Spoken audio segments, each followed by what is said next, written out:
Shalom saudara-saudara semua. Shalom shalom semuanya. Puji Tuhan, kita masih bisa belajar sekolah sahabat bersama impromptu dan kita sudah masuk di pelajaran ketujuh dengan judul Dasar-dasar untuk Nubuatan. Seperti biasa, sebelum kita mulai, saya undang Mas Yansen untuk pimpin kita di dalam doa.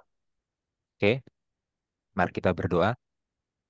Bapa di surga, terima kasih karena Engkau telah memberikan pada kami nubuatan dalam Alkitab.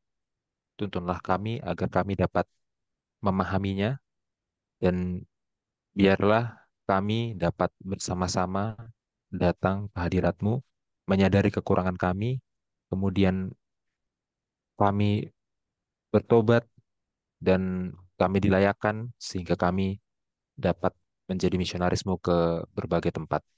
Kami mohon ampunilah segala dosa dan kesalahan kami. Kami berdoa dalam nama Tuhan Yesus yang telah menebus kami dari dosa. Amin. Amin. Baik, ini adalah lanjutan ya dari pelajaran sebelumnya sebenarnya. Ada banyak ayat yang akan kita gunakan dari pelajaran sebelumnya. Jadi saudara-saudara pastikan sudah belajar dulu pelajaran sebelumnya. Sebenarnya pastikan sudah belajar pelajaran 1 sampai 6 itu sebenarnya ya. Untuk masuk di pelajaran yang ketujuh ini. Tapi khususnya untuk pelajaran terakhir ya, pelajaran kemarin. Baik, monggo Mas Yansan, saya persilahkan.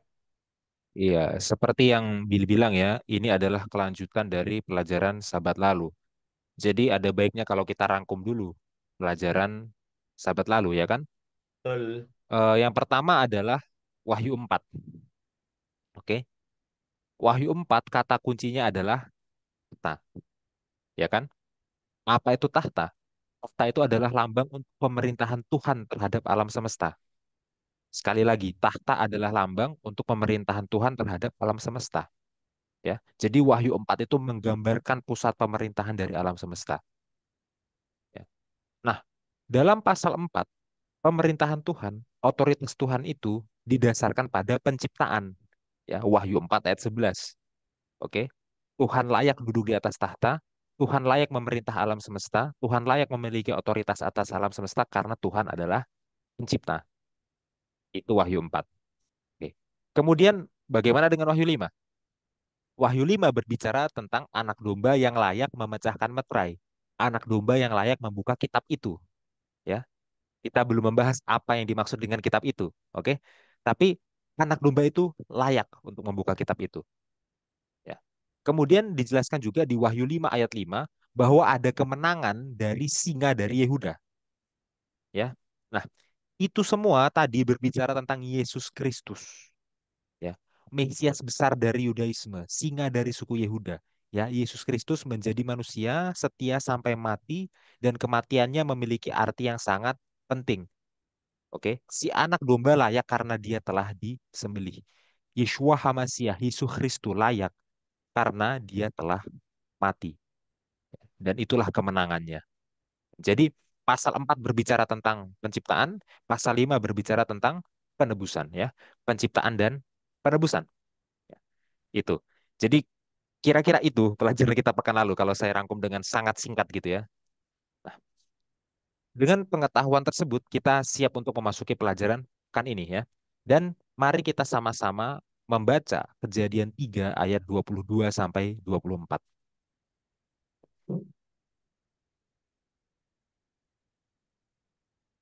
Kejadian 3 ayat 22 sampai 24. Berfirmanlah Tuhan Allah, sesungguhnya manusia itu telah menjadi seperti salah satu dari kita, tahu tentang yang baik dan yang jahat. Maka sekarang jangan sampai ia mengulurkan tangannya dan mengambil pula dari buah kehidupan itu dan memakannya, sehingga ia hidup untuk selama-lamanya. Lalu Tuhan Allah mengusir dia dari Taman Eden supaya ia mengusahakan tanah dari mana ia diambil. Ia menghalau manusia itu dan di sebelah timur Taman Eden ditempatkannya lah beberapa kerub dengan pedang yang bernyala-nyala dan menyambar-nyambar untuk menjaga jalan ke pohon kehidupan. Oke, terima kasih Bill. Ya, perhatikan di sini ada larangan untuk memakan buah dari pohon kehidupan, ya kan? Larangan untuk memakan buah dari pohon kehidupan itu adalah gema terhadap larangan Tuhan untuk memakan untuk memakan buah dari pohon pengetahuan, ya. Maksudnya gini, Karena Adam dan Hawa memakan buah dari pohon pengetahuan yang terlarang, mereka sekarang diusir dari Taman Eden, ya. Dan dengan demikian, mereka dilarang memakan buah dari pohon kehidupan. Oke? Karena mereka memakan buah dari pohon pengetahuan, maka mereka dilarang memakan buah dari pohon kehidupan. Ya, itu koneksinya. Oke? Nah, kemudian kita fokus ke ayat 24 ya. Di situ ada penyebutan tentang kerub ya. Dalam bahasa Ibrani-nya itu adalah kerubim. Jadi dia dalam bentuk jamak, lebih dari satu kerub. Oke? Ya. Kerubim di sini ya, itu menunjuk kepada kerubim yang berdiri di atas tabut perjanjian di kemah suci. Oke? Kemudian kerubim di sini juga merujuk kepada kerubim yang menghiasi tabir atau tirai di tempat Maha Kudus. Oke? Ya, sekali lagi ya, kerubim di sini merujuk kepada kerubim yang berdiri di atas tabut perjanjian di kemah suci. Referensinya ada di Keluaran 25 ayat 18. Oke. Kemudian kerubim di sini juga merujuk pada kerubim yang menghiasi tabir atau menghiasi tirai di tempat Maha Kudus. Referensinya ada di Keluaran 26 ayat 1. Ya. Nah, sekarang mari kita buka ayat 24 ya dalam bahasa Ibraninya. Tolong Bil. 3.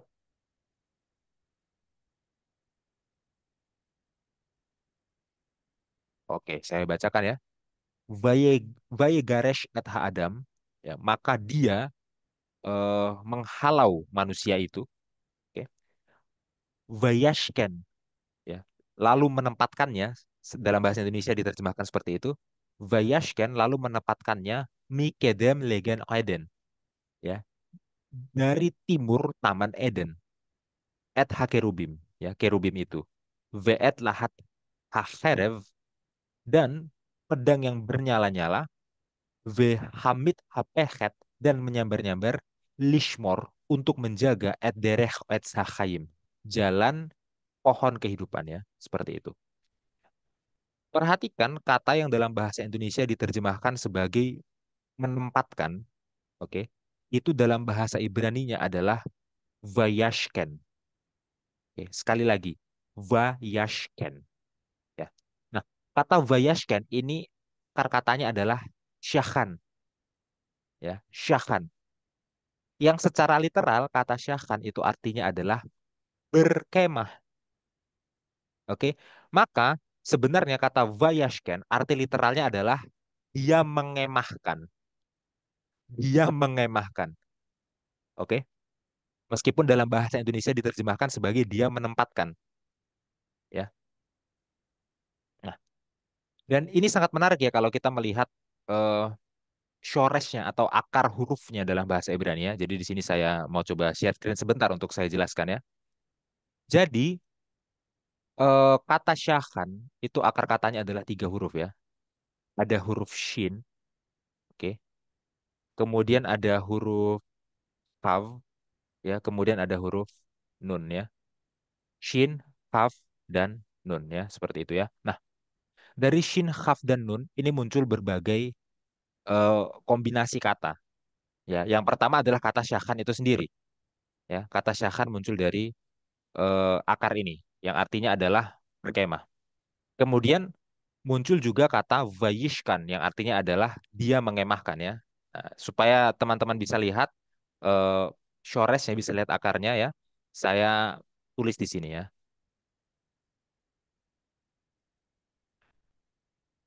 Oke.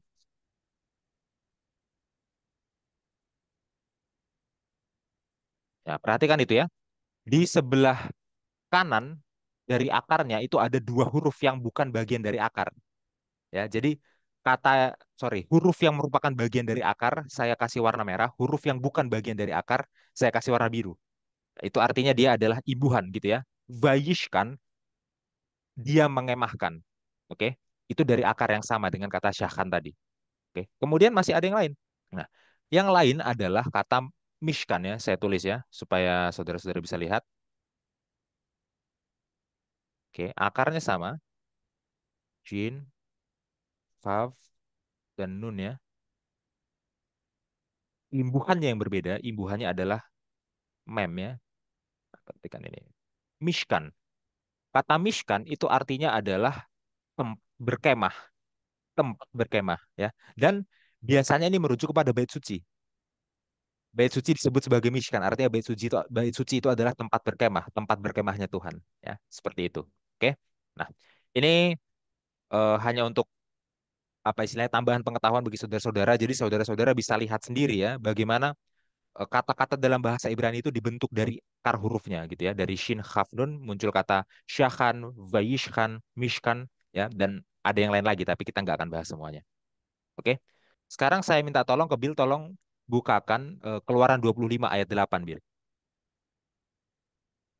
Ini saya bacakan langsung dalam bahasa Ibraninya ya. Dikatakan, Ve'asu dan kalian buatlah li bagiku mikdash, tempat kudus. Vesyakhanti, dan aku akan berkemah. Dan kata syakhan tuh, vesyakhanti, dan aku akan berkemah betoham, tengah-tengah mereka. Ya, jadi eh, kata vayashkan tadi, ya, dia mengemahkan. Yang satu akar dengan kata syakhan, berkemah. Yang satu akar dengan kata mishkan, yang artinya adalah tempat berkemah atau kemah suci, ya, itu sering digunakan untuk menggambarkan Tuhan yang berkemah di antara umatnya. Keluaran 25 ayat 8. Ya, seperti itu ya. Nah, jadi jelas sekali ya bahwa Taman Eden ini mengalusi kepada bait suci. Ada alusi kuat terhadap bait suci di Taman Eden. Ya. Dan itu menghadirkan dimensi kosmik yang menunjuk kepada bait suci lainnya. Oke, jadi alusi terhadap bait suci di Taman Eden itu menunjuk kepada bait suci lainnya. Dan itu adalah kediaman surgawi Tuhan yang mendahului dan melampaui Taman Eden. Oke? Nah, dan kita harus kembali membahas tentang kerubim gitu ya. Meskipun kerubim itu tadi kita sudah bahas, itu merujuk kepada kerubim yang berdiri di atas sabut perjanjian, kemudian itu merujuk kepada kerubim yang terdapat di tirai yang ada di bilik maha suci gitu ya. Pada dasarnya kerubim itu sendiri kan adalah makhluk hidup yang nyata, ya kan? Pada dasarnya kerubim itu kan adalah malaikat, ya. Dan yang secara khusus kerubim ini ada di wilayah surgawi. Umumnya dikaitkan dengan penyembahan di bait suci surgawi, ya. Dan hubungannya dengan tahta surgawi Allah. Oke, jadi kerubim berhubungan dengan tahta surgawi Allah. Ya. Referensinya ada di Mazmur 18 ayat 10. Oke. Kemudian ada di Yehezkiel 9 ayat 3. Dan Wahyu 4. Wahyu 4 ayat 9 sampai 6. Ya. Di situ jelas sekali bahwa kerubim ini ya berhubungan dengan tahta surgawi Allah, penyembahan yang ada di ruang tahta surgawi. Oke. Jadi alusi kuat terhadap bait suci di Taman Eden ya, itu merujuk kepada bait suci surgawi. Alusi kuat terhadap bait suci di Taman Eden itu merujuk kepada ruang Allah, ya, hadirat Allah. Jadi dengan dihalaunya Adam dan Hawa dari Taman Eden, itu artinya Adam dan Hawa dihalau dari ruang tahta Allah, dihalau dari hadirat Allah. Ya, seperti itu. Ini untuk pembukaannya. Silahkan Will kalau ada tanggapan. Itu bagus ya, dihalau dari apa ya, takhta Allah gitu ya, dari tata Allah. Dan eh iya, dan itu akan dan itu akan bagus ya, artinya kalau misalnya Taman Eden itu adalah alusi dari bait suci itu sendiri, dan bait suci itu adalah berhubungan erat dengan tahta surgawi gitu, dan Adam dan Hawa itu dihalau dari Taman Eden, yang mana di Taman Eden itu ada akses sebuah kehidupan gitu kan. Berarti kan secara tidak langsung Adam dan Hawa itu dihalau dari tahta Tuhan yang adalah sumber kehidupan itu sendiri kan, Ya. adalah sumber kehidupan itu sendiri. Dan itu unik ya, bagaimana apa namanya, dosa yang dibuat Adam dan Hawa itu bahkan secara langsung ataupun secara tidak langsung dari alusi yang kita lihat ini, itu membuat mereka terhalau dari sumber kehidupan itu sendiri, yaitu tahta Tuhan gitu kan, yaitu hadirat Tuhan ya. Secara literalnya kita lihat mereka dihalau dari ke Taman Eden gitu secara literalnya. Tapi karena Taman Eden itu ada alusi dengan bait suci, maka mereka seolah-olah dihalau gitu dari kehidupan kekal itu sendiri ya, yang bersumber dari tata Tuhan itu. Dan itu bagus sekali ya. Penggambaran bait suci dan juga Taman Eden, dan terutama kerubim di sini ya. Mungkin itu yang bisa saya komentari, Mas Jansen. Ada kutipan dari Nyonya White yang mau disampaikan, Bill? Belum. Belum ada ya. Oke. Kalau belum ada, mari kita lanjutkan dengan membaca Yesaya 6 ayat 1 sampai 5. Yesaya 6.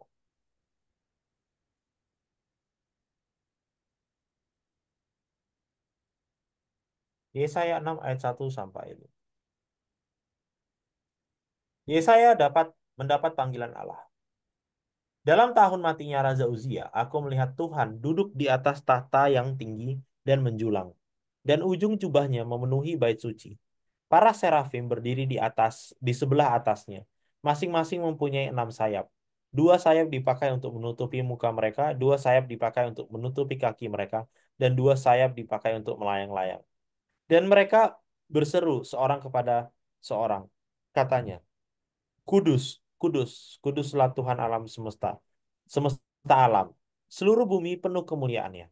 Maka bergoyanglah alas ambang pintu disebabkan suara orang yang berseru itu, dan rumah itu pun penuhlah dengan asap. Lalu kataku, celakalah aku binasa, sebab aku ini seorang yang najis bibir, dan aku tinggal di tengah-tengah bangsa yang najis bibir. Namun mataku telah melihat Sang Raja, yakni Tuhan semesta alam. Oke. Apa masih ada lanjutannya, Bill? Oke, udah selesai ya ayatnya ya. Oke.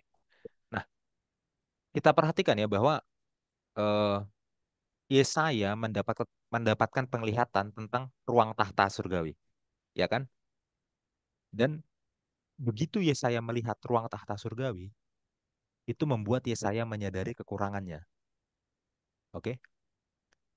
Bagaimana dengan kita kalau kita dihadapkan dengan penglihatan yang sama? Apakah reaksi kita akan sama dengan reaksinya Yesaya? Ya kan? Ya. Kalau kita dihadapkan ya, dengan hadirat Tuhan, ya, harusnya kita merasakan hal yang sama. Ya kan? Di hadapan Tuhan kita itu merasakan bahwa kita tersesat. Di hadapan Tuhan kita menyadari kekurangan kita, ya kan? Dan itulah yang Yesaya rasakan di sini. Di hadapan Tuhan dia menyadari kekurangannya. Ya, celakalah aku binasa, sebab aku ini orang yang najis bibir. Ya, seperti itu ya. Oke, kita lanjutkan ke ayat 6 sampai 8. Ayat 6 sampai 8. Tetapi seorang daripada serafim itu terbang mendapatkan aku. Di tangannya ada bara yang diambilnya dengan sepit dari atas mezbah. Ia menyentuhkannya kepada mulutku serta berkata, lihat, ini telah menyentuh bibirmu. Maka kesalahanmu telah dihapus dan dosamu telah diampuni. Lalu aku mendengar suara Tuhan berkata, siapakah yang akan kuutus dan siapakah yang mau pergi untuk aku? Maka sahutku, ini aku, utuslah aku. Oke, ya. Kemudian Yesaya dibersihkan dari dosanya, oke, ketika satu serafim mengambil bara dari mezbah dan menyentuh mulut Yesaya dengan bara itu, ya. Kemungkinan besar ini adalah eh, dari mezbah pedupaan gitu ya, bara tadi itu. Oke. Nah, jadi dosa-dosa Yesaya diampuni, oke, dan sekarang Yesaya dianggap layak untuk berdiri di hadirat Tuhan, ya. Dan lebih dari itu sekarang Yesaya ditugaskan untuk menjadi misionaris. Oke. Jadi polanya adalah Yesaya diampuni, kemudian Yesaya dilayakkan, kemudian Yesaya diutus. Sekali lagi ya, diampuni, dilayakkan, diutus. Ya. Dan Yesaya 6 ayat 8 ini kan ayat yang sangat populer sebenarnya kan untuk apa motivasi penginjilan gitu kan. Ini aku, utuslah aku. Ya. Tapi mungkin kita sering lupa untuk memahami bahwa konteks dari ayat ini adalah penglihatan ruang tahta surgawi. Jadi konteksnya adalah Yesaya yang menyadari kesalahannya begitu berhadapan di hadirat Allah. Kemudian dia diampuni, dilayakkan, baru dia diutus. Oke? Aplikasinya, sebelum diutus, sebelum pergi menjadi misionaris, ya, datang dulu ke hadirat Allah. Sadari dulu kekurangan kita, ya. Minta dulu pengampunan, ya. Dengan begitu kita dilayakkan. Dengan begitu kita disanggupkan untuk diutus, ya. Dan itulah pengalaman Nabi Yesaya dan semoga menjadi pengalaman kita juga ya. Oke. Sekarang kita simpan dulu apa pengetahuan kita tentang Yesaya 6 Yesaya 6 ini di pikiran kita. Kita lanjutkan ke kitab Yehezkiel. Sekarang kita buka Yehezkiel 1 ayat 4 sampai 14. Yehezkiel. Yeskiel 1 ayat 4 sampai 14. Lalu aku melihat sungguh angin badai bertiup dari utara dan membawa segumpal awan yang besar dengan api yang berkilat-kilat dan awan itu dikelilingi oleh sinar. Di tengah-tengah api itu kelihatan seperti suasa mengkilat. Dan di tengah-tengah itu juga ada yang menyerupai empat makhluk hidup. Dan beginilah kelihatannya mereka. Mereka menyerupai manusia tapi masing-masing mempunyai empat muka, dan pada masing-masing ada pula empat sayap. Kaki mereka adalah lurus, dan telapak kaki mereka seperti kuku anak lembu. Kaki ini mengkilap seperti tembaga yang baru digosok. Pada keempat sisi mereka, di bawah sayap-sayapnya, tampak tangan manusia. Mengenai muka dan sayap mereka berempat adalah begini. Mereka saling menyentuh dengan sayapnya. Mereka tidak berbalik kalau berjalan, masing-masing berjalan lurus ke depan. Muka mereka kelihatan begini. Keempatnya mempunyai muka manusia di depan, muka singa di sebelah kanan, muka lembu di sebelah kiri, dan muka raja wali di belakang. Sayap-sayap mereka dikembangkan ke atas. Mereka saling menyentuh dengan sepasang sayapnya, dan sepasang sayap yang lain menutupi badan mereka. Masing-masing berjalan lurus ke depan, ke arah mana roh itu hendak pergi. Kesanalah mereka pergi. Mereka tidak berbalik kalau berjalan. Di tengah makhluk-makhluk hidup itu kelihatan seperti bara api yang menyala, seperti suluh yang bergerak kian kemari di antara makhluk-makhluk hidup itu. Dan api itu bersinar, sedang dari api itu kilat, sabung menyambung. Makhluk-makhluk hidup itu terbang ke sana kemari seperti kilat. Ya, tentu saja ini adalah sebuah eh, penglihatan yang sulit gitu ya, yang membingungkan ya. Eh, dan kalau kita melihat konteks dari teks ini ya, memang waktu itu Yehezkiel dan bangsa Israel sedang dalam konteks kebingungan. Ya, kenapa? Karena waktu itu mereka sedang berada di pembuangan Babel. Ya, dan Yehezkiel itu adalah salah satu nabi yang ikut dibuang ke Babel. Oke, jadi situasi pembuangan itu membuat mereka bingung ya. Bagaimana mungkin bangsa pilihan itu kalah dan akhirnya dibuang, gitu kan? Kemudian Yehezkiel mendapatkan penglihatan ini. Dan dari semua kebingungan yang ada di penglihatan ini, ya, Allah itu ada di atas semua kebingungan itu, ya kan? Jadi aplikasinya bagi Yehezkiel dan bagi bangsa Israel saat itu ya, di tengah semua kebingungan mereka tentang pembuangan, ya Allah tetap ada di atasnya. Meskipun mereka bingung dengan kondisi pembuangan itu, Allah tetap di atas segala sesuatu. Ya, Allah tetap masih pegang kendali. Ya, seperti itu ya. Nah, dan kalau kita baca dengan teliti ya, di Yehezkiel 1 ayat 4 sampai 14 ini ada banyak simbol-simbol ya. Misalnya ada simbol keempat makhluk ya. Kemudian ada simbol sayap gitu ya. Kemudian ada simbol keempat makhluk yang punya muka manusia di depan, kemudian muka singa di sebelah kanan, muka lembu di sebelah kiri, muka raja wali di belakang, ya kan?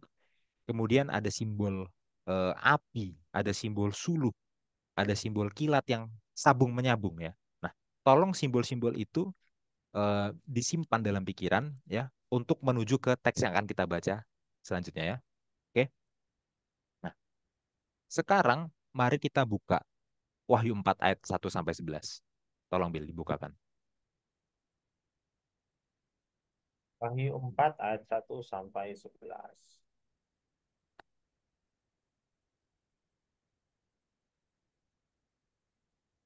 Wahyu 4 ayat 1 sampai 11. Kedua puluh empat tua-tua dan keempat binatang. Kemudian daripada itu aku melihat sesungguhnya sebuah pintu terbuka di sorga dan suara yang dahulu yang telah kudengar berkata kepadaku seperti bunyi sangkakala. Katanya, naiklah kemari dan aku akan menunjukkan kepadamu apa yang harus terjadi sesudah ini. Segera aku dikuasai oleh roh dan lihatlah, sebuah tata terdiri di sorga dan di tata itu duduk seorang. Dan dia yang duduk di tata itu nampaknya bagaikan permata yaspis dan permata sardis Dan suatu pelangi melikungi tata itu gilang gemilang bagaikan zamrud rupanya. Dan sekeliling tata itu ada 24 tata. Dan di tengah tata itu duduk 24 tua-tua yang memakai pakaian putih dan mahkota emas di kepala mereka. Dan dari tata itu keluar kilat dan bunyi guruh yang menderu. Dan 7 obor menyala-nyala di hadapan tata itu. Itulah ketujuh roh Allah. Dan di hadapan tata itu ada lautan kaca bagaikan kristal. Di tengah-tengah tata itu dan di sekelilingnya ada 4 makhluk penuh dengan mata. Di sebelah muka dan di sebelah belakang. Adapun makhluk yang pertama sama seperti singa. Dan makhluk yang kedua sama seperti anak lembu. Dan makhluk yang ketiga mempunyai muka seperti muka manusia. Dan makhluk yang keempat sama seperti burung nasar yang sedang terbang. Dan keempat makhluk itu masing-masing bersayap 6. Sekelilingnya dan di sebelah dalamnya penuh dengan mata. Dan dengan tidak berhenti-hentinya mereka berseru siang dan malam. Kudus, kudus, kuduslah Tuhan Allah yang maha kuasa yang sudah ada dan yang ada dan yang akan datang.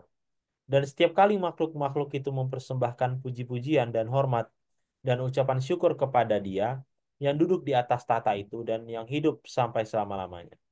Maka tersungkurlah ke-24 tua-tua itu di hadapan dia yang duduk di atas tata itu, dan mereka menyembah dia yang hidup sampai selama-lamanya.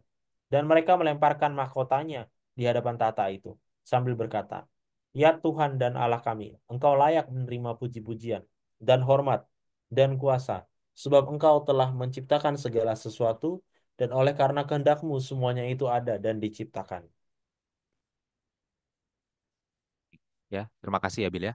Nah, setelah kita baca tadi Yehezkiel 1, kemudian kita baca Wahyu 4 ya. Jelas sekali bahwa di balik penglihatan Wahyu 4 itu ada penglihatan Yehezkiel 1, ya kan? Ada banyak persamaan antara Yehezkiel 1 dengan Wahyu 4 ya. Semua simbol-simbol yang tadi kita sudah baca di Yehezkiel 1 muncul lagi di Wahyu 4. Oke? Nah, kemudian Yesaya 6 yang tadi juga sudah kita baca ya. Di Yesaya 6 ada kalimat yang diulang-ulang, kudus, kudus, kudus, ya kan? Dan sama di Wahyu 4 juga ada kalimatnya diulang-ulang, kudus, kudus, kudus. Oke? Jadi Yesaya 6 juga menjadi latar belakang dari Wahyu pasal 4 ini. Tentu eh, akan berbeda kalau kita hanya membaca Wahyu 4 misalkan dengan sembarangan gitu ya, dibandingkan membaca dengan lebih teliti dengan melihat teks perjanjian lama apa sih yang dialusi oleh Wahyu 4 ini. Itu akan sangat berbeda. Ya.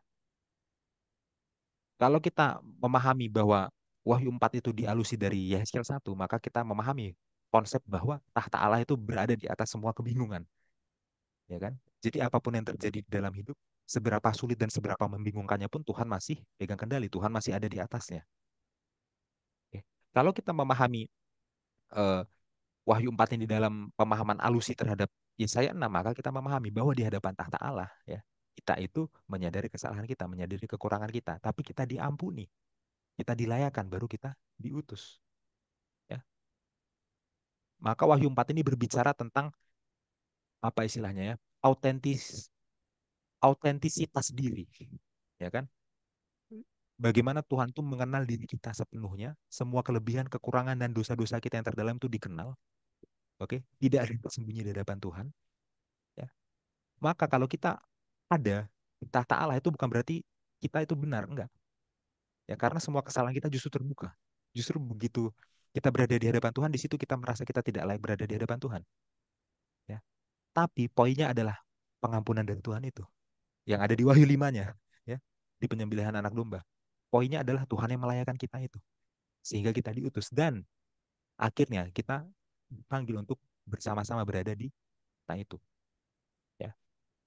Jadi ada banyak sekali yang bisa kita pelajari dari Wahyu 4 ini dengan melihat latar belakang perjanjian lamanya. Dan ini pun belum semuanya.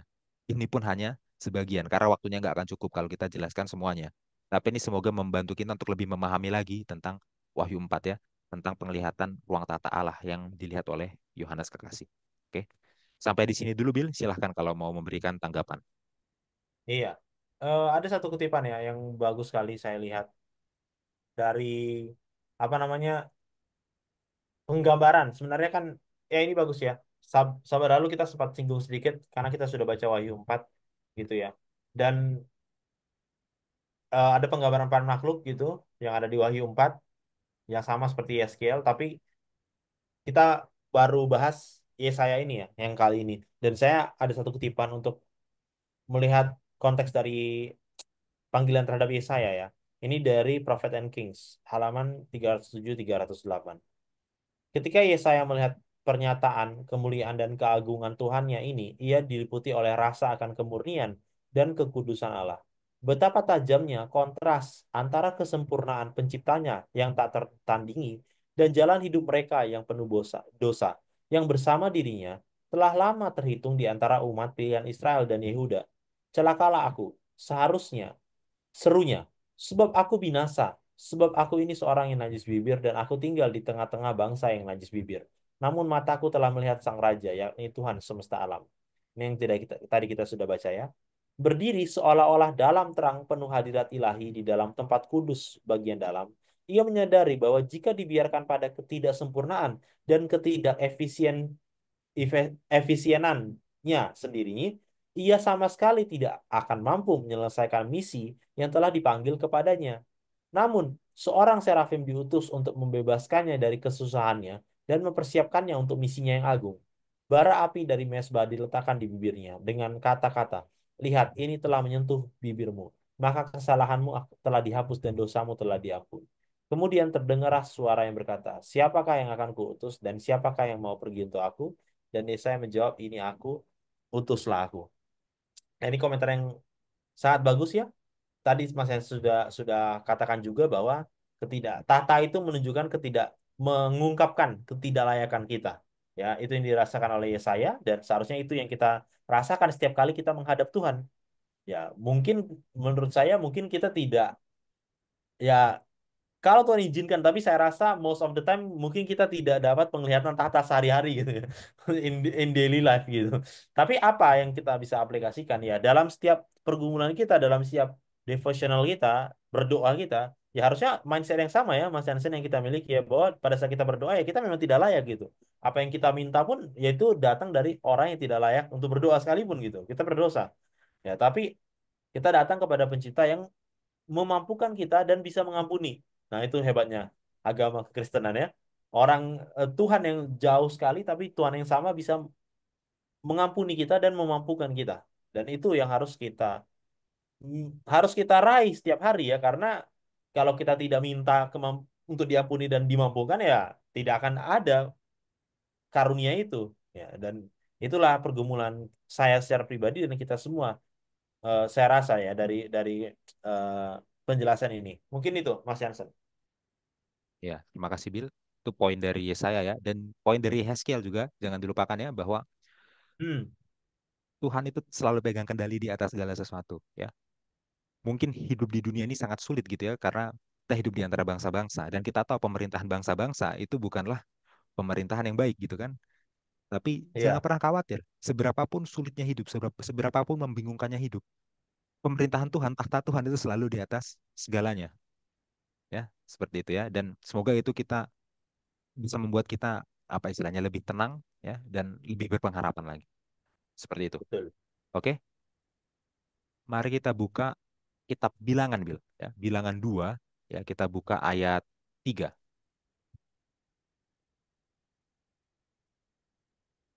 Bilangan dua. Yang berkemah di sebelah timur dekat panji-panjinya ialah Laskar Yehuda. Menurut pasukan-pasukan mereka, pemimpin Bani Yehuda ialah Nahason bin Abi Aminadab. Ya, oke. Ini menarik ya. Sebelum saya jelaskan ayatnya ya, kitab Bilangan ini adalah salah satu kitab yang paling jarang kita pelajari. Ya, kalau kita mau jujur ya. Ya mungkin kita pernah mengutip satu dua ayat dari kitab ini ya untuk membangun doktrin, gitu kan? Karena memang ada ayat-ayat di kitab Bilangan yang bersignifikansi, berimplikasi terhadap doktrin. Oke, tapi untuk benar-benar mempelajari teks kitab Bilangannya itu sendiri sesuai dengan konteksnya gitu ya, ya itu tentu sangat jarang ya. Jadi ini kesempatan yang bagus bagi kita untuk belajar kitab Bilangan ya. Nah, jadi eh, dalam perjalanan bangsa Israel menuju tanah perjanjian ya, bangsa Israel itu akan berhenti setiap tiang awan berhenti. Sekali lagi ya, dalam perjalanan bangsa Israel menuju tanah perjanjian, bangsa Israel akan berhenti setiap tiang awan berhenti. Oke. Nah, waktu mereka berhenti, ya, mereka akan membangun kemah suci. Oke. Kemah suci di tengah-tengah. Kemudian mereka akan membangun kemah bagi mereka sendiri, bagi suku-suku mereka sendiri itu mengelilingi kemah suci itu, ya, seperti itu. Nah, jadi denahnya begini.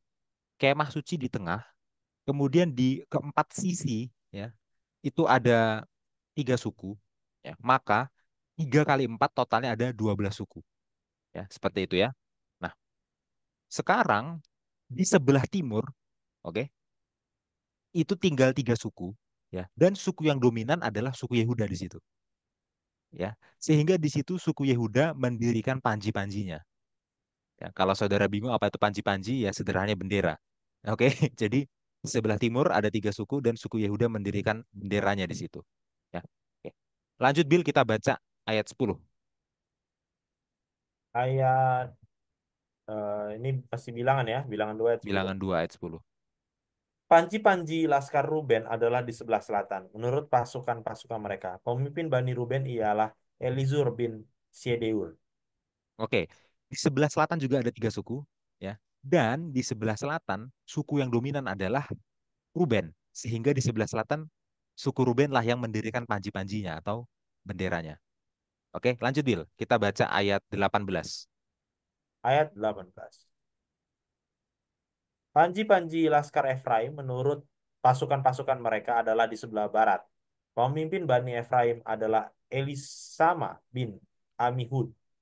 Oke, sekarang di sebelah barat ada 3 suku juga yang tinggal, ya, dan suku yang dominan di sana adalah Efraim. Maka di sebelah barat suku Efraim mendirikan panji-panjinya atau mendirikan benderanya. Oke, lanjut ayat 25. Bilangan 2 ayat 25. Panji-panji Laskar Dan adalah di sebelah utara. Dan menurut pasukan-pasukan mereka, pemimpin Bani Dan ialah Eliezer bin Amishadai. Oke, ya. Sekarang di sebelah utara ada 3 suku juga yang tinggal di situ. Suku yang dominan adalah suku Dan, ya, suku Dan. Nah, jadi di sebelah utara suku Dan menancapkan mendirikan panji-panjinya atau benderanya, ya. Jadi kita rekap ya. Di sebelah timur itu adalah suku Yehuda, di sebelah selatan itu adalah suku Ruben, di sebelah barat itu adalah suku Efraim, di sebelah utara adalah suku Dan, ya. Yehuda, Ruben, Efraim, Dan. Oke. Dan setiap suku yang dominan mengibarkan panji-panjinya atau bendera khususnya. Oke, seperti itu ya. Nah, sekarang mari kita buka pelajaran hari Rabu paragraf 2. Tolong, Bin. Pelajaran hari Rabu. Paragraf 2. Perhatikan bahwa setiap suku yang dominan mengibarkan panji-panji atau bendera khususnya untuk menunjukkan siapa mereka. Meskipun kitab suci tidak secara eksplisit menjelaskan apa yang ada di setiap bendera, ada tradisi yang menarik secara bebas didasarkan pada karakteristik suku yang dijelaskan dalam Kejadian 49 dan Ulangan 33 yang menetapkan salah satu dari 4 wajah untuk masing-masing dari 4 titik kompas. Menurut tradisi kerabian, bendera Yehuda memiliki sosok singa. Bendera Ruben mirip dengan manusia atau kepala manusia. Bendera Efraim memiliki sosok lembu. Bendera Dan adalah sosok Raja Wali. Sehingga keempat makhluk hidup yang bersatu dalam bentuk kerub yang dijelaskan oleh Yeskiel diwakili berdasarkan 4 standar ini. Carl Friedrich Hale dan Franz Delitzsch. Commentary on the Old Testament volume 1. Oke ya. Jadi di sini penulis sekolah sahabat kita, ya, Sean Boonstra, dia mengutip komentar dari Kiel dan Delitzsch. Oke. Mereka berdua adalah pakar perjanjian lama ya, Kiel dan Delitzsch ya. Kiel dan Delitzsch mengutip tradisi rabbinik atau tradisi Yahudi, ya. Dalam tradisi Yahudi itu dijelaskan panji-panji atau bendera apa yang ditancapkan oleh keempat suku yang dominan tadi, yang meskipun Alkitab tidak menyatakannya dengan jelas. Oke? Nah, dalam tradisi Yahudi, ya, Yehuda di timur itu benderanya adalah bendera singa. Iya, Oke. Kemudian Ruben di selatan benderanya adalah bendera manusia, ya. Kemudian Efraim di barat ya benderanya itu adalah, sorry, Ruben itu manusia, Efraim itu di barat benderanya adalah sosok lembu. Oke. lembu. Dan di utara itu benderanya adalah sosok Raja Wali. Ya, jadi keempat bendera tadi masing-masing gambarnya adalah gambar singa, gambar manusia, gambar lembu, gambar Raja Wali. Ya. Dan itu adalah apa istilahnya penggambaran yang sama dengan penggambaran empat makhluk yang ada di penglihatan Yehezkiel 1. Oke. Jadi empat makhluk di penglihatan Yehezkiel 1 ya itu hewan-hewan yang dirujuk di sana ya itu adalah hewan dari bendera keempat suku yang dominan tadi. Gitu ya. Itu menariknya ya. Nah, memang ini adalah tradisi, artinya kita tidak bisa menganggap keterangan ini setara dengan keterangan Alkitab gitu ya. Tapi tradisi ini didasarkan pada eh, Kejadian 49 dan Ulangan 33 gitu loh. Karakter dari empat suku tadi itu mirip dengan karakter hewan-hewan tadi. Ya, itulah kenapa eh, interpretasi ya, tafsiran dari para rabi dalam tradisi Yahudi itu menafsirkan bahwa ya mungkin bendera tadi itu gambarnya ini sesuai dengan karakter mereka, Hmm. gitu ya. Dan keempat makhluk dengan penggambaran seperti ini juga yang muncul di Wahyu 4. Itu juga muncul di Wahyu 4 yang tadi kita sudah baca gitu ya. Nah, ini yang menarik ya. Tradisi Yahudi ini tidak dipengaruhi oleh kitab Wahyu. Oke. Tradisi Yahudi ini independen ya. Mereka tidak bias terhadap kitab Wahyu gitu loh ya. Sehingga sangat menarik bahwa meskipun ini independen tapi ini mencapai pada penggambaran yang sama ya. Seperti itu ya. Sehingga kita bisa bilang ya bahwa penggambaran dari keempat makhluk yang ada di kitab Wahyu dan tentunya yang ada di kitab Yehezkiel itu diambil dari bendera dari keempat suku ini. Kita bisa bilang begitu ya dari keterangan tradisi Yahudi ini. Ya, seperti itu. Oke. Nah, sekarang sama-sama kita buka Wahyu 21 ayat 12 dan 13.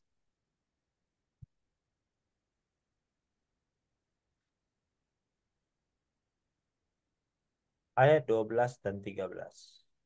Dan temboknya besar lagi tinggi dan pintu gerbangnya 12 buah.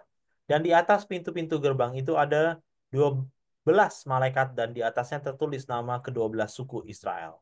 Di sebelah timur terdapat tiga pintu gerbang dan di sebelah utara tiga pintu gerbang dan di sebelah selatan tiga pintu gerbang dan di sebelah barat tiga pintu gerbang. Oke. Perhatikan di sini bahwa pola kemah Israel kuno ya Hmm. itu menjadi model terhadap polanya Yerusalem baru. Ya kan? Polanya Yerusalem baru itu seperti polanya kemah Israel kuno. Kalau di Israel kuno ada tiga suku di keempat sisi, ya kan? Sekarang di Yerusalem baru ada tiga gerbang di keempat sisi, ya. Perhatikan itu ya. Itu yang sangat menarik ya. Oke. Sekarang kita baca ke ayat 22-nya masih di pasal yang sama, Bil. Aduh. Dan aku tidak melihat bait suci di dalamnya, sebab Allah, Tuhan yang Maha Kuasa adalah bait sucinya. Demikian juga anak domba itu. Iya. Gambaran perkemahan Israel dan Yerusalem baru itu menunjukkan fakta yang penting. Oke. Sama seperti Tuhan dulu mau tinggal di tengah-tengah Israel, ya. Kemah suci Tuhan itu kan harus berada di tengahnya kemah suci dari suku-suku ini kan, ya kan? Sama seperti Tuhan mau tinggal di tengah orang Israel.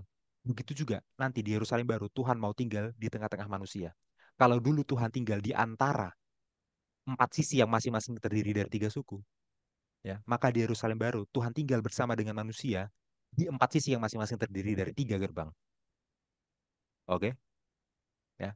Waktu kita belajar tentang kata Allah, kita akan mengingat bahwa pada saat penciptaan Tuhan bersama kita, oh Immanuel, ya kan?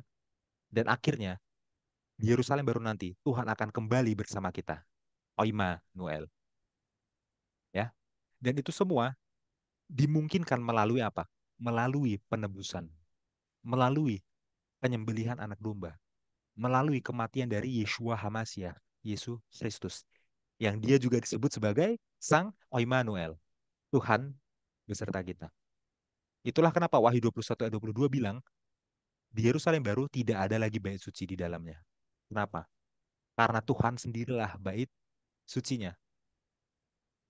Ya, Tuhan sendirilah bait sucinya. Dia sudah tinggal bersama-sama dengan kita, berkemah bersama-sama dengan kita.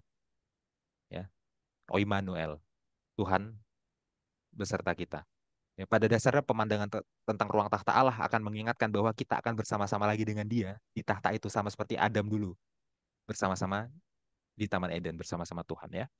Sebagai penutup kita buka Wahyu 3 ayat 21 ya. Wahyu 3 ayat 21.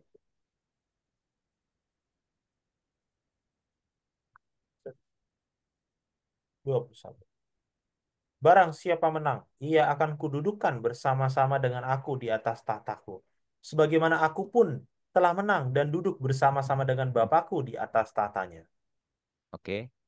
Bagi saudara-saudara yang sering belajar, saudara-saudara tentu tahu kalau konteksnya ini adalah surat kepada jemaat Laodikia yang menggambarkan jemaat di akhir zaman.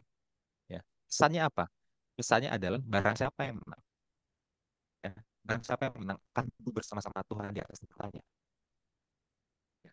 Waktu kita melihat pemandangan ruang tahta surgawi, apa yang lebih indah daripada akhir nanti kita sendiri berada di sana, duduk bersama-sama dengan Bapa dan si anak domba di tahtanya, tinggal bersama-sama dengan Tuhan, Tuhan bersama kita, Oh Immanuel.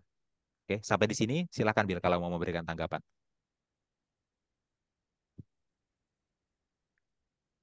Iya, terima kasih Mas Yansen.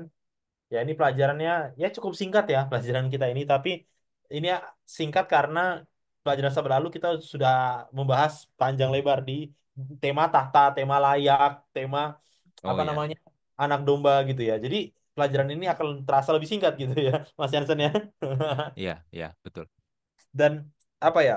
Ya, ya inilah emosi yang saya dapatkan juga ya ketika saya belajar Wahyu bahwa ya apa yang kita lihat di sini itu makanya tadi Mas Jansen bilang kebingungan itu relate banget ya. Ya, kita apa yang kita lihat ya di masa depan ya. Bagi teman-teman, gak usah lah Anda itu religius. Katakanlah Anda itu agnostik gitu atau apapun lah. Sebut saja Anda itu tidak beragama atau agnostik lah atau Kristen KTP, whatever you call it. Anda buka Hmm, berita, Anda bingung pasti masa depan ini seperti apa. Gitu kan. iya, Nggak perlu Anda tuh tahu masuk oh nanti ada tanda binatang, nggak perlu tahu Anda itu tapi Anda bisa merasakannya gitu. Ini mau ke arah mana dunia ini? Dan apa namanya? Anxiousness ya, apa kekhawatiran ya itu akan sangat itu bisa membunuh Anda dalam tanda kutip apabila Anda tidak memiliki suatu pengharapan gitu ya. Dan ya tadi makanya waktu Mas Yansen bilang penggambaran ruah tata surgawi ini memberikan kita pengharapan ya bahwa Tuhan yang dulu pada saat penciptaan itu bersama-sama dengan manusia yang terpisah oleh karena dosa tapi ada anak domba yang membangun jembatan itu sehingga nanti hmm, akhirnya kita bersama-sama lagi gitu kan ya kan kalau bahasanya si D.V. Esrik itu Eden and Eden restored gitu kan Taman Eden dan Eden hmm, direstorasi gitu kebersamaan face to face itu apa muka dengan muka itu nanti akan terjadi lagi gitu kan dan itulah harapan kita dan itulah itu satu-satunya tujuan hidup kita sebagai orang Kristen kalau saya boleh katakan untuk bersama dengan Tuhan lagi gitu untuk apa kita bahas sampai sekolah sahabat ini akhirnya kita tidak bersama dengan dia kan itu ya ya untuk apa gitu karena itu tujuan manusia hmm, pada akhirnya akan itu gitu sehingga apapun yang kita lihat di dunia ini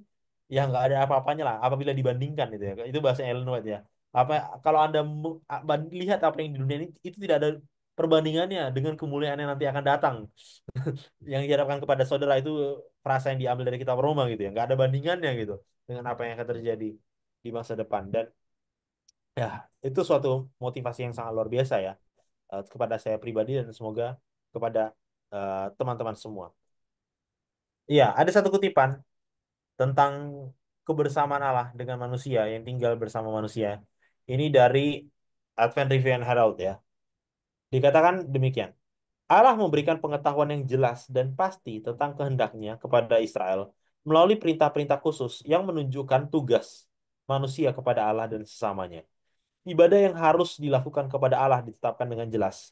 Sistem khusus ritual dan upacara ditetapkan yang akan mengamankan ingatan akan Allah di antara umatnya. Dan dengan demikian berfungsi sebagai pagar untuk menjaga dan melindungi 10 perintah dari pelanggaran. Umat Allah yang ia sebut sebagai hartanya yang istimewa, diberi hak istimewa dengan sistem hukum ganda, moral, dan seremonial. Yang pertama, menunjukkan kembali kepada ciptaan untuk mengingat Allah yang hidup yang menciptakan dunia. Yang tuntunannya mengikat semua orang dalam setiap dispensasi dan yang akan ada sepanjang masa dan kekekalan.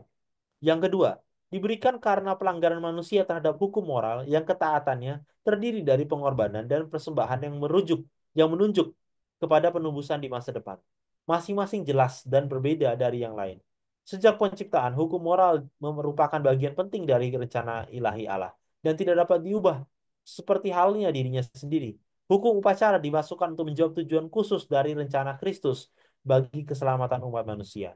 Sistem korban dan persembahan yang khas ditetapkan agar melalui pelayanan ini, orang berdosa dapat mengenali persembahan yang agung, Kristus. Ya, ini sebuah deskripsi ya dari hukum yang diberikan kepada bangsa Israel pada saat itu.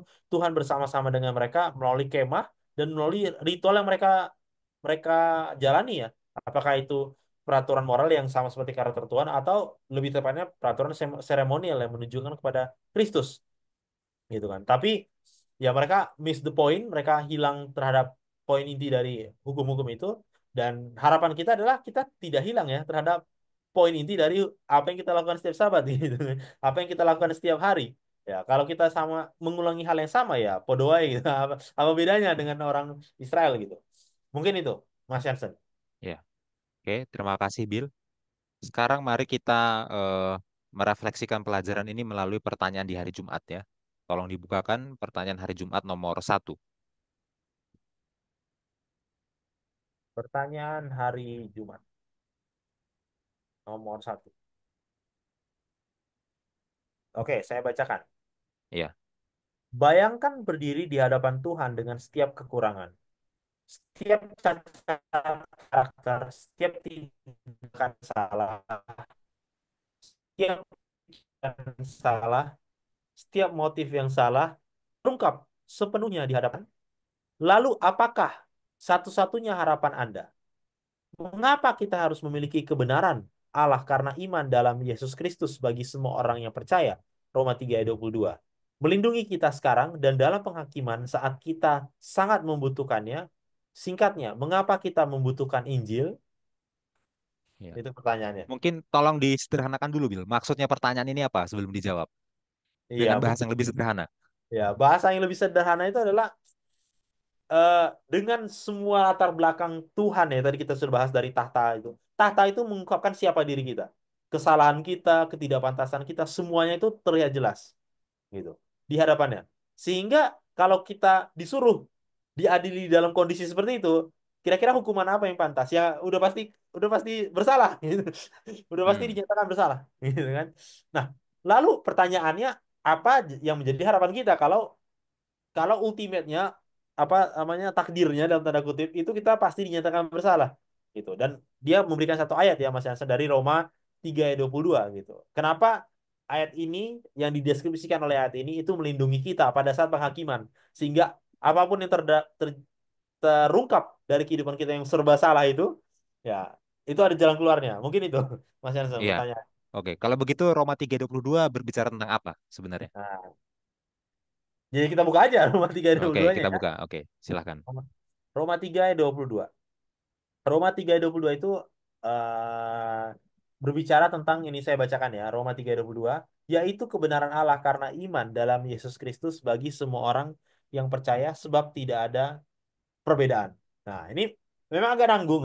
Memang agak nanggung kalau kita baca cuma Roma 3 ayat 22-nya.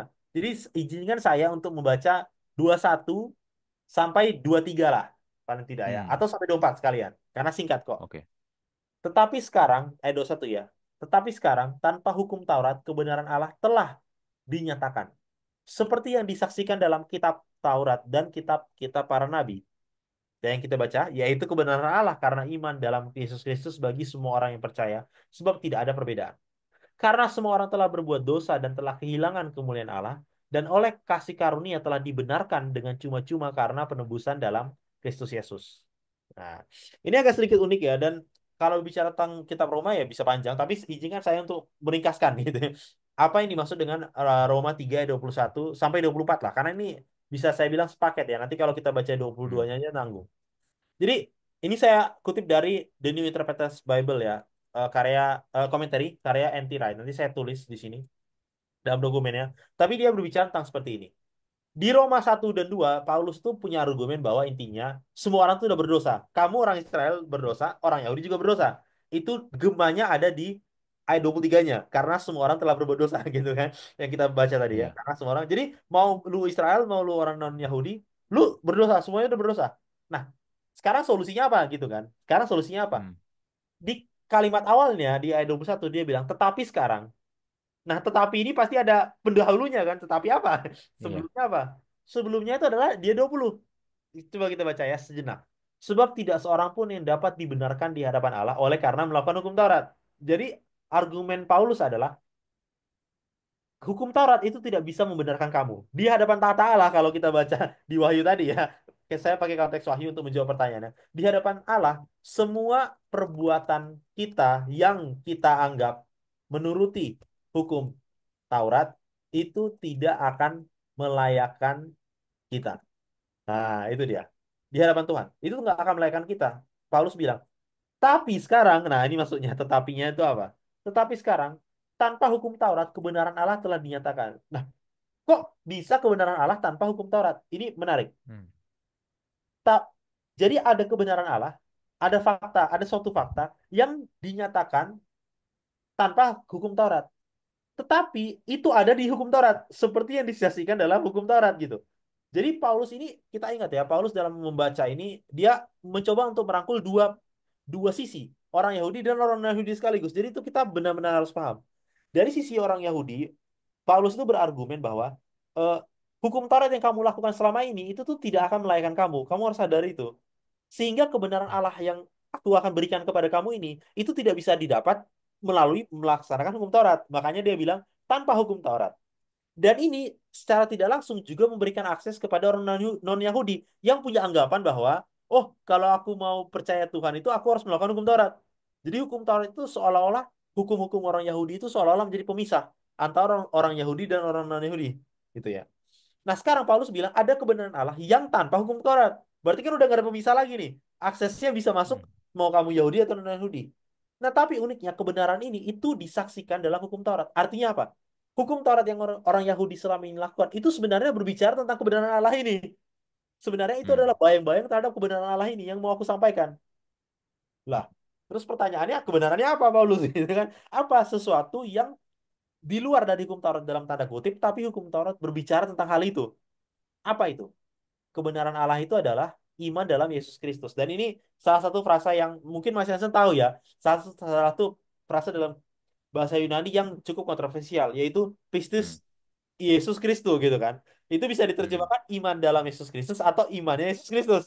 Iya. Ya kan itu ya di kitab Iya. Wahyu juga ada itu ya kalau nggak salah. Dan ini Mhm. suatu frasa yang cukup cukup apa kontroversial. Nah, tapi saya setuju ya dengan pendekatan anti right di mana eh, kata Pistus, oh bukan Pistus, Pistis, Mistis.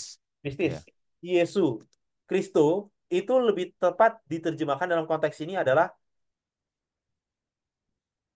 iman Yesus Kristus. Imannya Yesus Kristus. Nah, izinkan saya untuk menjelaskan. Kebenarannya itu apa? Kebenarannya adalah Yesus Kristus tuh iman Yesus Kristus. Maksudnya apa? Yesus Kristus itu sudah hidup setia sampai mati. Jadi akses kita itu melalui apa? Akses kita melalui apa yang Yesus sudah lakukan itu akses kita. Caranya apa? Caranya Hmm. bagi semua orang yang percaya. Dan ini argumen anti right ya. Kalau Kristus Kristus ini diterjemahkan sebagai iman dalam Yesus Kristus, maka Paulus itu redundan. Iman dalam Yesus Kristus bagi semua orang yang percaya. Lah, orang yang percaya itu kan udah beriman juga. Maksudnya, jadi iman kepada orang yang beriman. Nah, itu kan jadinya Hmm. redundan. Jadi Iya, harusnya iya. lebih tepat kalau itu sebenarnya orang yang percaya, apa yang orang-orang yang dipercaya, orang yang orang yang dipercaya oleh orang-orang ini itu adalah apa yang Yesus sudah lakukan.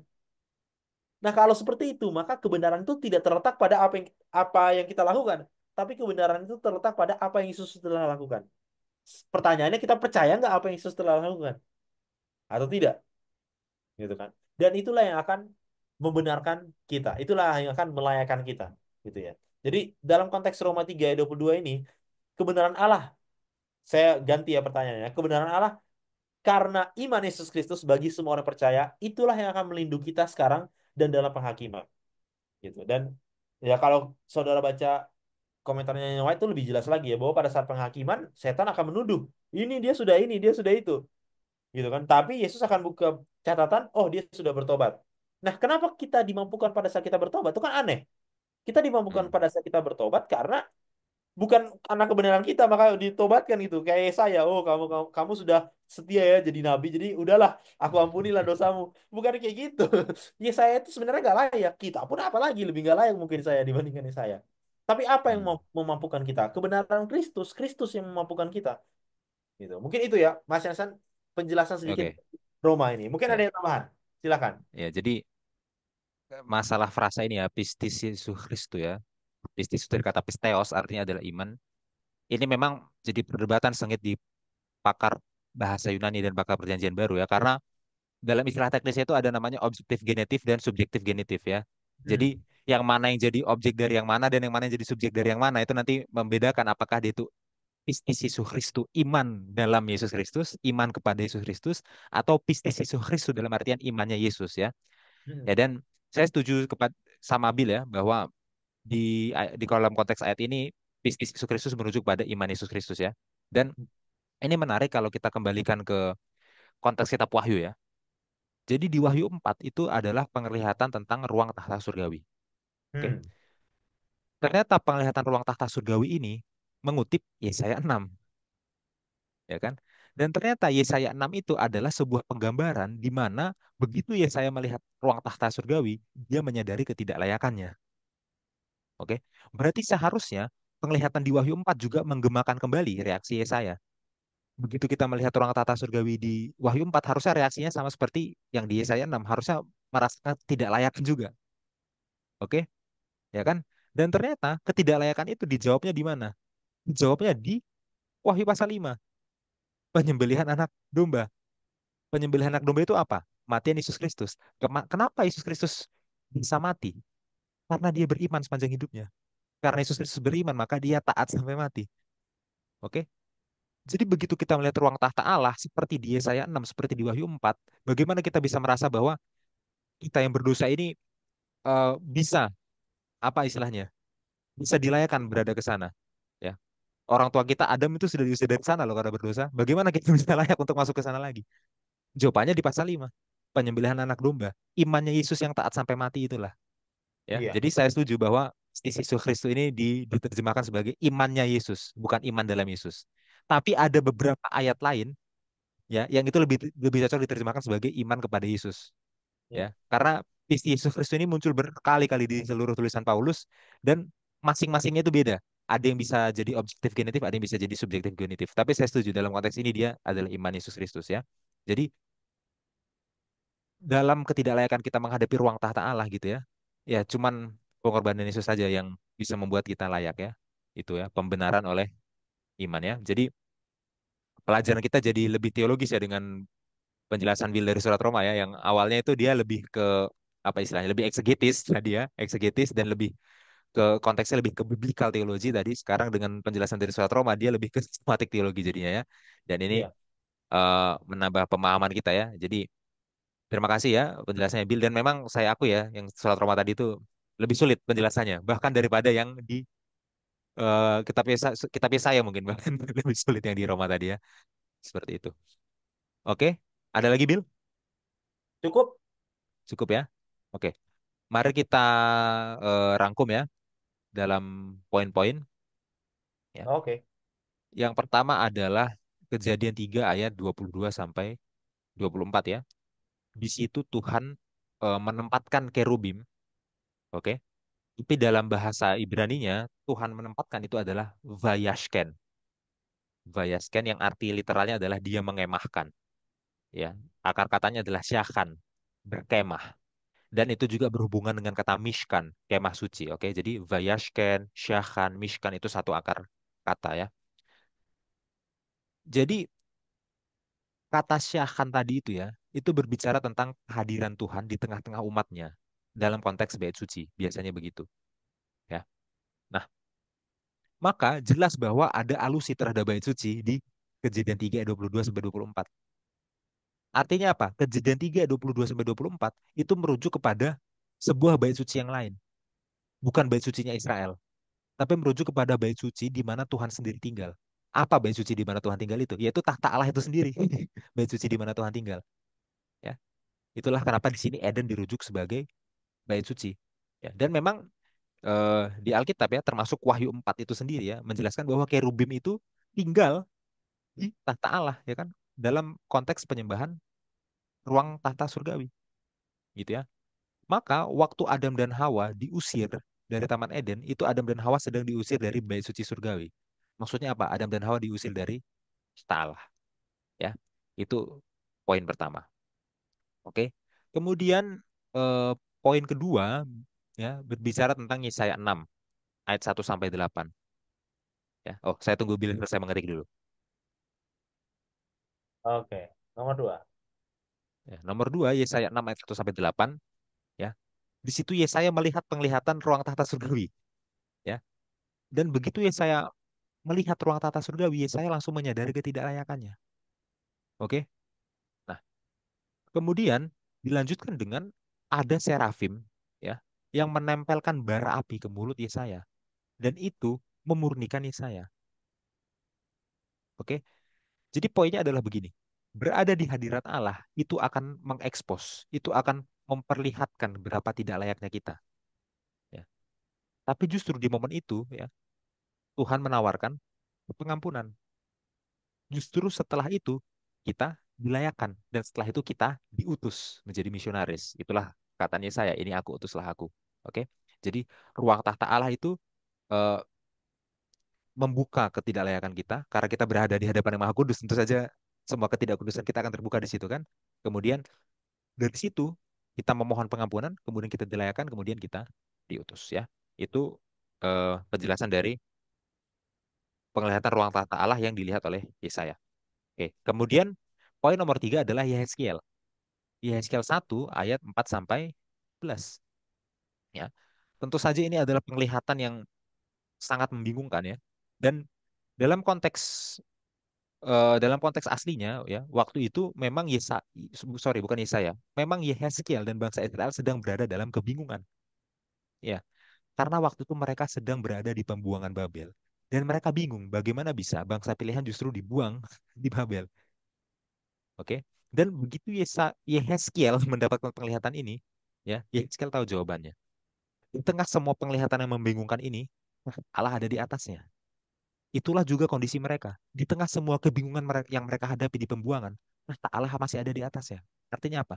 Di tengah semua kebingungan dalam kehidupan ini, Tuhan masih pegang kendali. Ingat, Tuhan masih berada di tahtanya. Artinya penguasa alam semesta ini masih Tuhan. Ya, itu maksudnya ya. Dan secara khusus ya, di Yehezkiel 1 ayat 4 sampai 14 sampai ayat 14 ya Bil ya. Itu banyak sekali simbol-simbol yang nanti akan muncul di Wahyu 4 ya. Ada simbol keempat makhluk ya, kemudian ada simbol sayap ya, kemudian ada simbol apa? Wajah manusia, kemudian wajah singa gitu ya, kemudian wajah lembu, wajah raja wali gitu kan.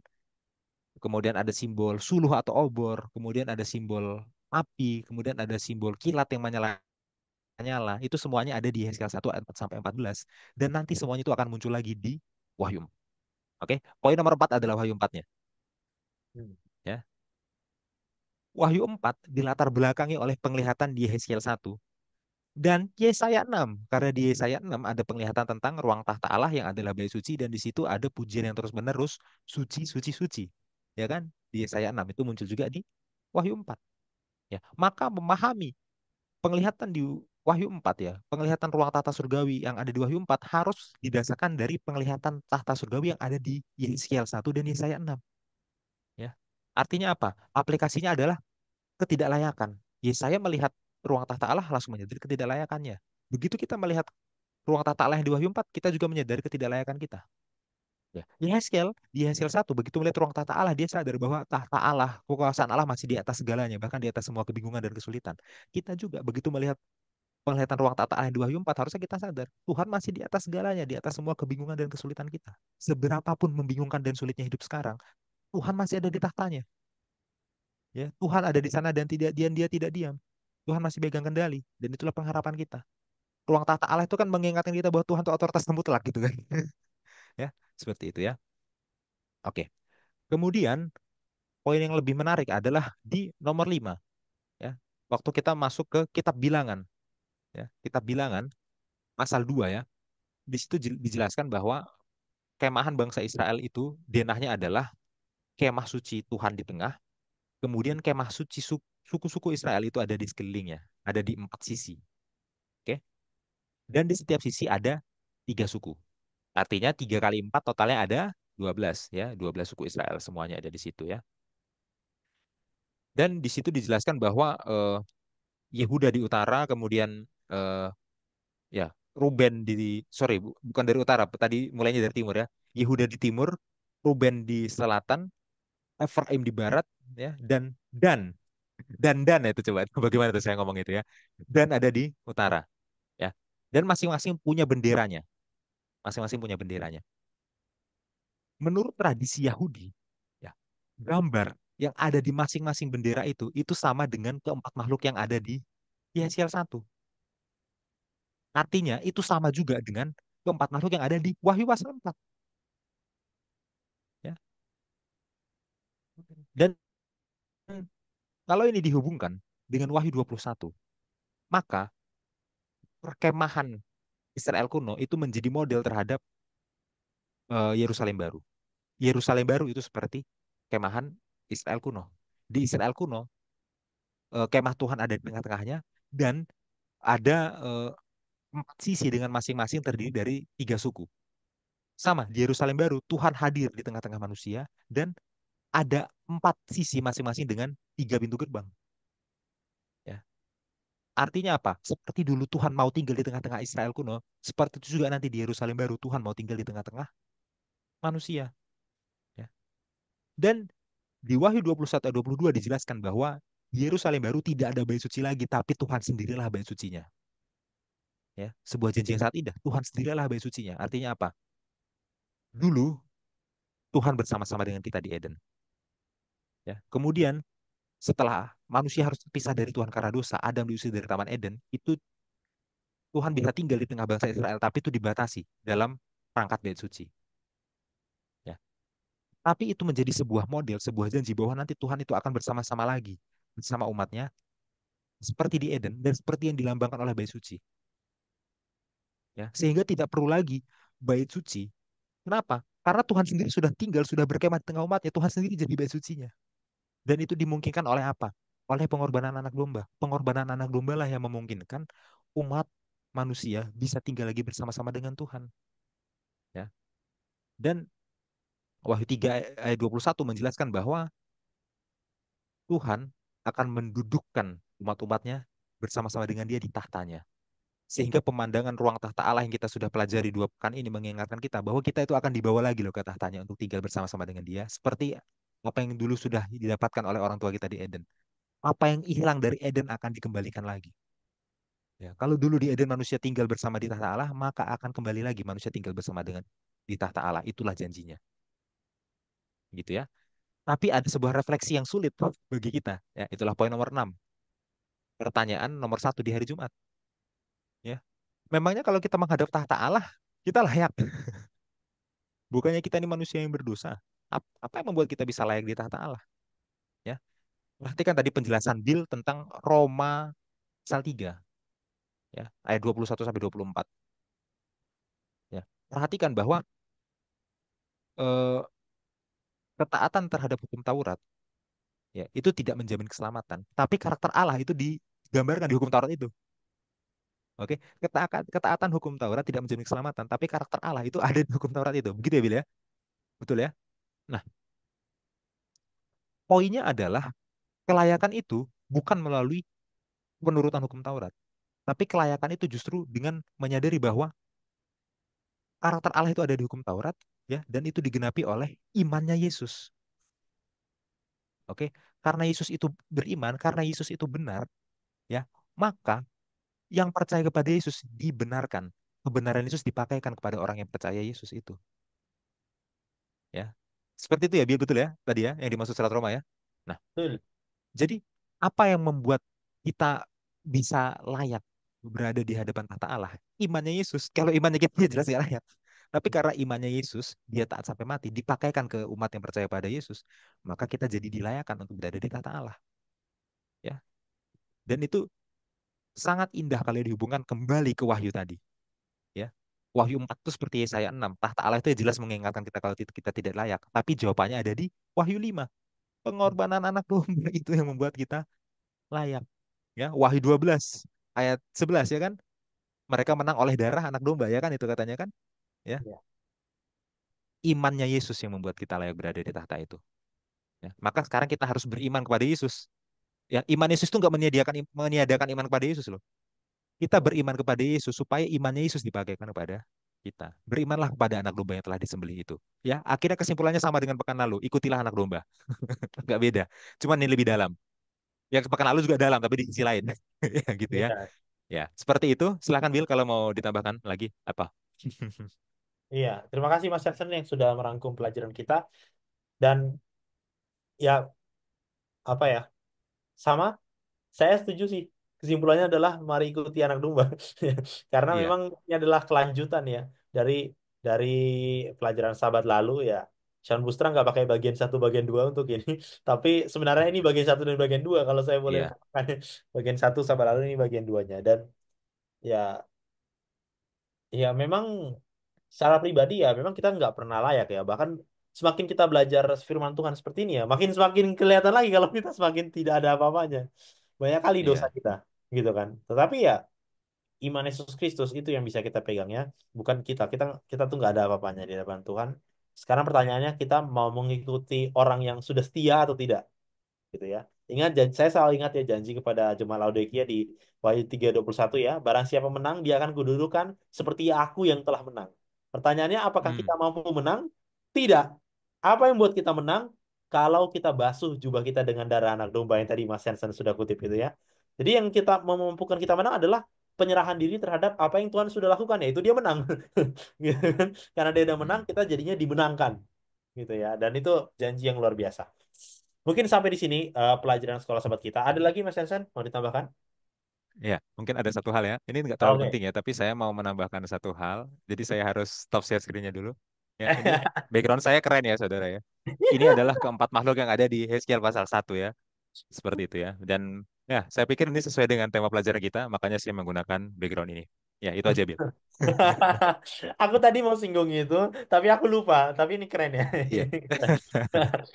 Ini keren ya. Itu itu apa namanya iklan kita lah sebelum selesai. Mungkin sampai di sini Iya. pelajaran sekolah sahabat kita, saudara-saudara sekalian. Saya akan tutup kita di dalam doa. Mari kita bersatu dalam doa.